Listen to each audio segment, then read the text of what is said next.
बात करिए आगर पंचमहालનું શહેર લુણાવાડા હાઈવે માર્ગ પાણીમાં ગરકાવ તરફ વાત કરીએ સુરતમાં પણ વધુ વરસાદ વરસ્યો છે જેના કારણે અનેક એવા વિસ્તારો કે જે પાણીમાં ગરકાવ થઈ ગયા છે।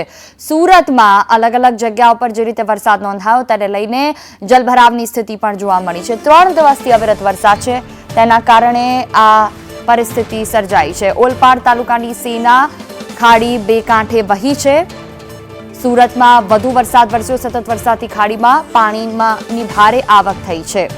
કેટલીક જગ્યાઓ પર જલભરાવની સ્થિતિ તો નદીઓ અને ખાડીમાં નવા નીરની પણ આવક જોવા મળી।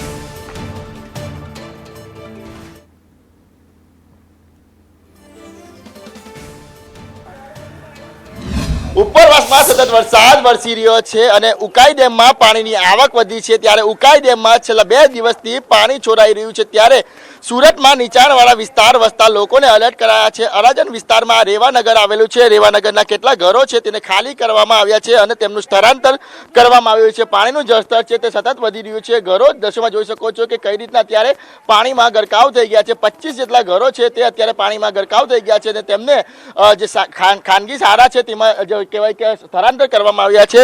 લોકો સાથે વાત કરીશું કે કેટલી તકલીફો પડી રહી છે કારણ કે દર વર્ષેની આ સમસ્યા સર્જાય છે। કેટલા ઘરો ડૂબી ગયા છે માસી અંદર? 25-30 ક્યાં રાખવામાં આવ્યા લોકોને? શાળામાં, સરકારી શાળામાં।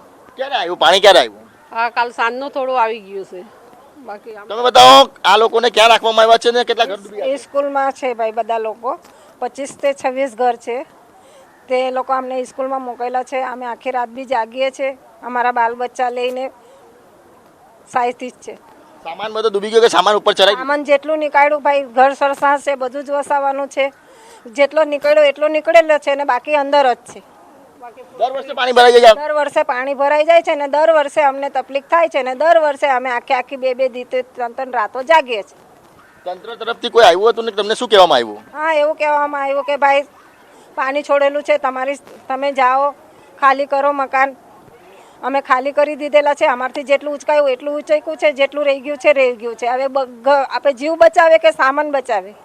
જમવાની વ્યવસ્થા કરવામાં આવી છે? હા, જમવાની વ્યવસ્થા કરી છે। આ લોકોએ મોકલ્યું છે પૂરી શાક એવું। તો બિલકુલ જોઈ શકાય છે કે તાપી નદીમાં પાણીની આવક થઈ રહી છે અને છેલ્લા 2 દિવસથી આ રીતની પરિસ્થિતિ સર્જાય છે ત્યારે સુરતમાં અરાજન ખાતે આવેલા રેવાનગરની આ સ્થિતિ છે જ્યાં આગળ 25 જેટલા ઘરો છે તે પાણીમાં ગરકાવ થઈ ગયા છે પરંતુ તંત્રએ સાવચેતીના રૂપે ગઈકાલે જ તેમને ખાલી કરવાની સૂચના આપી હતી અને એક સરકારી શાળા છે ત્યાં આગળ અત્યારે તેમને રાખવામાં આવ્યા છે। કાકા, કેટલું પાણી છે અત્યારે ત્યાં આગળ? અત્યારે કમસે કમ 6 ફૂટથી ઉપર છે પાણી। પહેલા કેટલું પાણી હતું? 1 કલાક પહેલા? અત્યારે કેટલું આવ્યું? અત્યારે બહુ ખાસ પાણી આવ્યું। ટાપેલો બાંબુ છે ને અત્યાર સુધી અહીંયા સુધી આવી ગયું। પાણી ક્યાં લગીને આવે અહીં ગાડી? બસ આટલે સુધી આવે। બિલકુલ, તો લોકો સાથે વાત કરીશું। અન્ય લોકો છે તે જે અહીંયા સ્થાનિક લોકો છે તેમની સાથે વાત કરવાના પ્રયાસો કરીશું। કેટલું પાણી આવે કાકા? અહીંયા કમસે કમ ને તો 3-3.5 લાખ ક્યુસેક પાણી હોય તો ઉપર ચડી જાય। અત્યારે 2 લાખ ને કે 70,000 એવું છે એટલે એટલી બધી તકલીફ નથી। જે નીચે વિસ્તારમાં જો રહેલા છે તે લોકોને તકલીફ છે ને તે લોકોને અમને સ્થળાંતર કરેલા છે સરકારી સ્કૂલના અંદર। એટલે તે લોકોને બધી જાતની સુવિધા મળતી છે, ખાવાનું પીવાનું બધું મળે છે।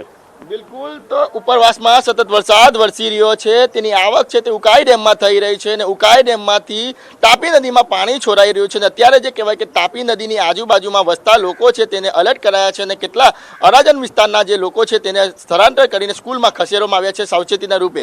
કેમેરા પર્સન અજીત પટેલ સાથે મનીષ પરમાર, સંદેશ ન્યૂઝ, સુરત।